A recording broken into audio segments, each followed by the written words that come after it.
کوئی باہر کا آدمی دیکھ لے تو حیران رہ جائے کہ یہ کیا کرتے ہیں. بہترین قسم کے کھانے، بہترین قسم کے پکوڑے، طرح طرح کی حلوے، طرح طرح کی میٹھی کھیریں، طرح طرح کی کھجوریں، طرح طرح کے پھل، طرح طرح کے شربت، طرح طرح کی کولگیٹ اور طرح طرح کی کیا کہتے ہیں اس کو، کولڈ ڈرنک.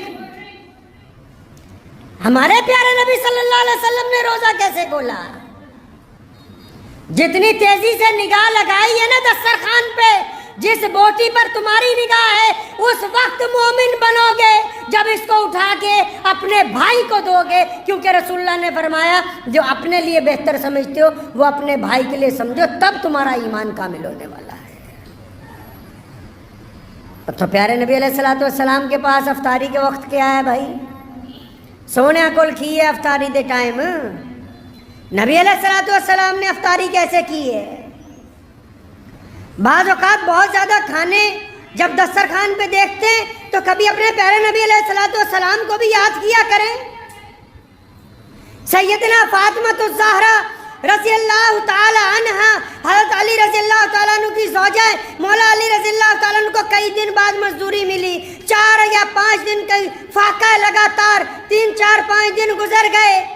چوتھے دن مزدوری ملی ہے اور مزدوری کے بعد جو آٹا آیا اس کی روٹیاں بنی، حضرت مولا علی رضی اللہ تعالیٰ کو دی گئی، حسن و حسین کو دی گئی. سیدنا فاطمہ الزہرا نے اپنے حصے کی آدھی روٹی ایک کپڑے کے اندر لپیٹی، اس پر ایک ٹکڑا رکھا سالن کا اور حضرت علی رضی اللہ تعالیٰ کو لپیٹ کے دی.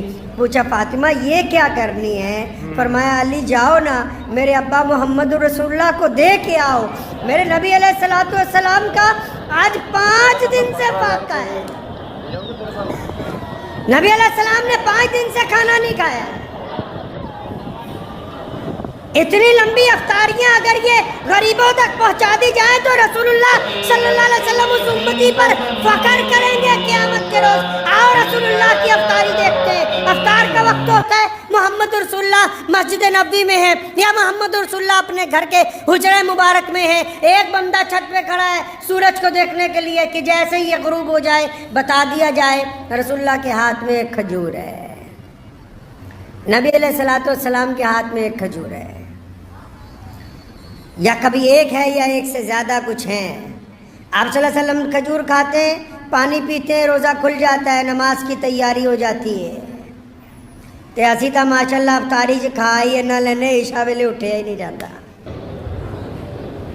اٹھیا ہی نہیں جاتا عشاء چ. کبھی دودھ سے روزہ کھولا. نبی علیہ السلام کو پسند نہیں تھا کہ دسترخوان کے اوپر آگ سے بنی ہوئی چیزیں آئیں. افطاری کے دسترخوان پر نبی علیہ الصلوۃ والسلام نے آگ سے بنی ہوئی کوئی چیز کبھی تناول نہیں فرمائی، اور نبی علیہ الصلوۃ والسلام نے کبھی باسی کھانا نہیں کھایا. صرف ایک مرتبہ باسی روٹی کھائی فتح مکہ کی رات کو ام ہانی رضی اللہ تعالیٰ عنہ کے گھر، ورنہ فاقے سے رہتے تھے یا پھر تازہ کھانا کھاتے تھے. نبی علیہ الصلوۃ والسلام نے باسی کھانا نہیں کھایا. تو اس بات کو طے کر لیں کہ یہ رمضان خوبصورتی سے گزارنا ہے. گزاریں گے انشاءاللہ. خوبصورتی کہاں ہوتی ہے پتہ ہے؟ کئی کریمہ ملن ڈے منہ تے ایدا نہیں خوبصورت ہونا. چہرہ خوبصورت کرنا چاہتے ہیں؟ ایک صاحب میرے اپنے دادا مرحوم حضرت مولانا مفتی محمد احمد لدھیانوی رحمۃ اللہ علیہ کا واقعہ یاد آ گیا. تشریف فرماتے تو ایک صاحب آئے، فرمانے لگے حضرت وہ مجھے اپنی بیوی کا چہرہ اتنا خوبصورت نہیں لگتا، تھوڑی کالی ہے، تو کچھ علاج بتائیں اس کا. اور سوچا حضرت بتا دیں گے کہ فلاں چندن رگڑ کے لگانا، یہ کرنا وہ کرنا. تو دادا مرحوم رحمۃ اللہ علیہ نے کہا کہ بیٹا تم اور تمہاری بیوی دونوں نماز پڑھتے ہو نہیں؟ نماز کی پابندی کریں اور اپنی زبان کو شکوے سے روک لو بس. اب یقین مانے کہ وہ بندہ 15-20 دن بعد آیا، کہنے لگا نماز کی برکت سے اب میری اہلیہ کے چہرے پر کشش ہے، اب اس کے چہرے پر نور ہے. بندہ جتنی مرضی سرخی پاؤڈر لگا لے، جب تک دل گندا رہے گا، جب تک عبادت میں یہ دل جھکے گا نہیں، جب تک کوڑا کرکٹ اس میں سے نکلے گا نہیں، جب تک من پاک نہیں ہوگا، چہرے پر تسلی آ نہیں سکتی ہے. رنگ میں کچھ نہیں رکھا. اللہ تبارک و تعالیٰ نے دلوں کے نور چہروں کے اوپر عطا فرمائے. اس دل کو پاک کر لیجئے، چہرہ منور ہو جائے گا انشاءاللہ. تو یہ روزہ گزاریں گے انشاءاللہ اچھی طرح. اچھی طرح گزارنا ہے، دھیان رکھنا ہے ان لوگوں کا جو آس پاس غریب ہیں۔ ہم محمد رسول اللہ کی امت میں سے ہیں، ہم بانٹنے والے ہیں، مانگنے والے نہیں ہیں۔ رسول اللہ صلی اللہ علیہ وسلم نے بانٹنے کا حکم دیا، رمضان میں تو تیزی سے بانٹنے کا حکم دیا، اور صرف پیسے ہی نہیں بانٹنے، ہم نے خوشیاں بھی بانٹنی ہیں، ہم نے آنسو بھی پہنچنے ہیں، ہم نے غریبوں کا ساتھ بھی دینا ہے، ہم نے رسوا لوگوں کو عزت عطا کرنی ہے، اور ہم نے ناراضوں کے ساتھ مصافحہ کر کے ان کو گلے سے لگانا ہے۔ صرف پیسے ہی نہیں بلکہ چاروں طرف خوشیاں بھی بانٹنی، یہی رمضان المبارک ہمیں سکھانے کے لیے آیا ہے۔ تو دعا کیجئے انشاءاللہ تعالی۔